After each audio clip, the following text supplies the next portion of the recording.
Assalamualaikum warahmatullahi wabarakatuh. Kenalin, nama aku Liza. Mungkin ini adalah video pertama kali Liza untuk nemenin teman-teman semua. Nah, di video kali ini Liza bakal ngebahas tentang tips ampuh mengatasi rasa males versi Liza. Sebelum kita masuk ke dalam topik, sebelumnya Liza pengen nyapa teman-teman dulu nih. Teman-teman, gimana nih kabarnya? Semoga teman-teman selalu dalam keadaan sehat walafiat dan selalu dalam lindungan Allah Subhanahu wa taala. Amin.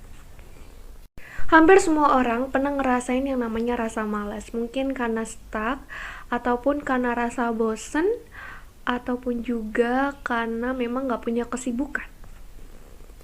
Dalam waktu 24 jam, sebenarnya kalian tuh bisa loh untuk memanfaatkan waktu sebaik-baiknya. Karena kenapa? Karena dalam waktu satu hari aja, misalkan 24 jam nih, terus kalian cuma rebahan doang, gak dapat apa-apa, gak dapat uang, terus kalian gak dapat ilmu, terus kalian cuman ya nge-scroll YouTube atau nge-scroll TikTok kayak gitu ya. Nah, padahal waktu 24 jam kalian itu sangat bermanfaat jika kalian manfaatkan dengan baik. Apalagi kalian mahasiswa, itu bisa juga cari sampingan, bekerja, ataupun ikut organisasi ya, ibaratnya untuk mengisi waktu luang kalian. Nah, tips ampuh pertama untuk mengatasi rasa malas, pertama, Liza selalu terapin hukum 5 menit. Karena dalam waktu hukum 5 menit itu kita akan fokus dengan kegiatan apa yang ingin kita lakukan. Nah, hukum 5 menit itu ternyata banyak manfaatnya loh. Karena dalam waktu misalkan 1 jam nih, kadang kalian cuma belajar butuh waktu 5 menit aja untuk bisa fokus, itu udah bersyukur banget kan. Apapun itu, ketika kita menerapkan waktu hukum 5 menit dalam aktivitas kita akan terus berfokus apa yang ingin kita tuju. Nah, dalam hukum 5 menit itu pertama, motivasi kamu apa sih dalam hidup? Nah, itu juga untuk memotivasi kamu dalam mengatasi rasa malas. Misalkan motivasi kamu ingin bekerja, membahagiakan kedua orang tua, dapatkan IPK yang kumlot. Nah, mungkin itu adalah motivasi kamu ataupun cita-cita dan harapan kamu dalam jangka ke depan. Walaupun kalian di rumah aja atau di kamar, nah kalian bisa nih untuk mencari kesibukan. Mencari kesibukannya dengan apa? Yang pertama dan utama, ibadah. Yang kedua, kalian bisa membaca buku atau membantu orang tua. Bahkan kalian yang suka memasak, ikut memasak, terus ikut bantuin belanja. Nah, kalaupun kalian sebagai content creator, kalian juga bisa nih memomenkan atau mengabadikan momen hari-hari kalian. Nah, jadi a day in my life.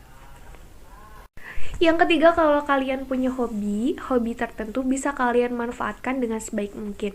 Karena misalkan nih, kalau kalian punya hobinya gaming ataupun hobinya menyanyi, menulis, itu bisa deh kalian terapkan hobi kalian itu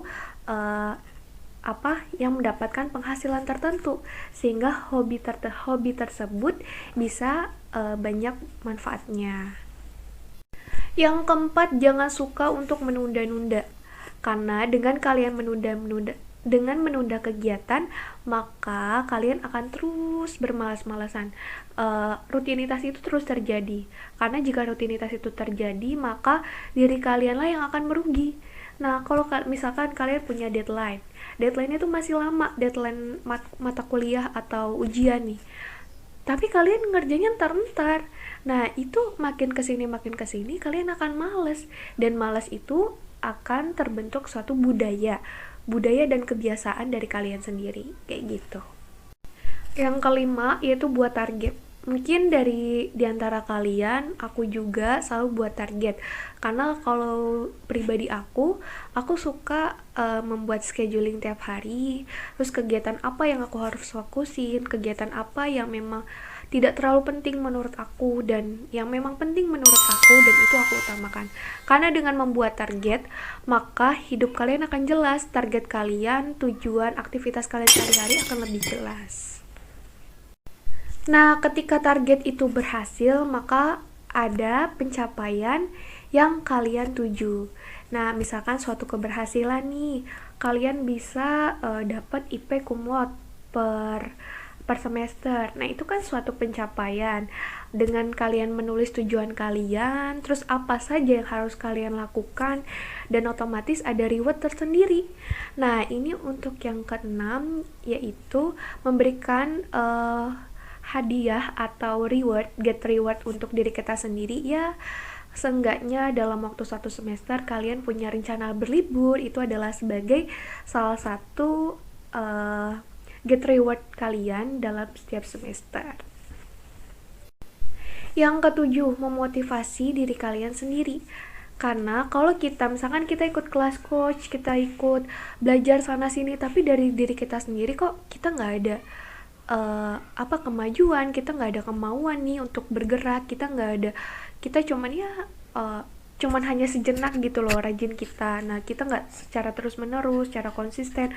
Nah, itu akan mengakibatkan motivasi kita itu rendah atau kurang, dan tujuan kita yang ingin dicapai itu kadang nggak sesuai karena kitanya terlalu malas gitu loh, malas buat ngapain-ngapain lah ibaratnya. Mungkin yang paling susah diantara kalian itu menjauhkan tempat tidur. Ya nggak sih, aku juga ngerasain tahu, pernah sih ngerasain kayak gitu, kayak udah terlalu nyaman sama tempat tidur kayak gitu, jadinya apa-apa di tempat tidur, padahal itu adalah salah satu aktivitas yang mendistrak semua kegiatan kita, padahal jatuhnya itu tidak baik. Dan yang terakhir yaitu memulai pagi dengan hal-hal yang menyenangkan. Misalkan kalau dari pribadi Liza sendiri, yaitu dengan membaca buku, terus suka sholawat juga sih, karena Liza suka sholawat. Ya, gimana hari itu menurut Liza tuh membahagiakan, hari itu menjadi lebih baik daripada hari kemarin. Nah, itu adalah salah satu versi Liza untuk mengatasi rasa malas Liza sendiri.